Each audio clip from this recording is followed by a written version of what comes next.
ছায়ার মতো শীত ও গ্রীষ্মের মিশেল অনুভবে রূপসী বাংলার এই সবুজ প্রান্তর ছুঁয়ে দেয় অপরূপ মাধুরীর হেমন্ত। হালকা কুয়াশার ধোঁয়াশা ভরে লাল কুসুমের মতো হেসে ওঠে সূর্য।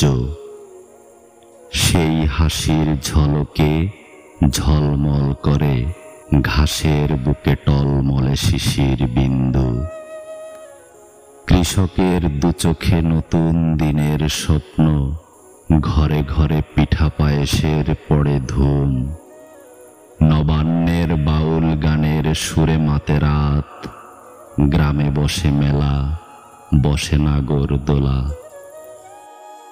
গন্ধরাজ, কামিনী মল্লিকার সৌরভ আর অশোক শিউলির মায়া ছেড়ে একদিন হেমন্ত ফিরে যায় নৈশব্দে বনভূমিতে ঝরা পাতার বিরহ সুর নিয়ে।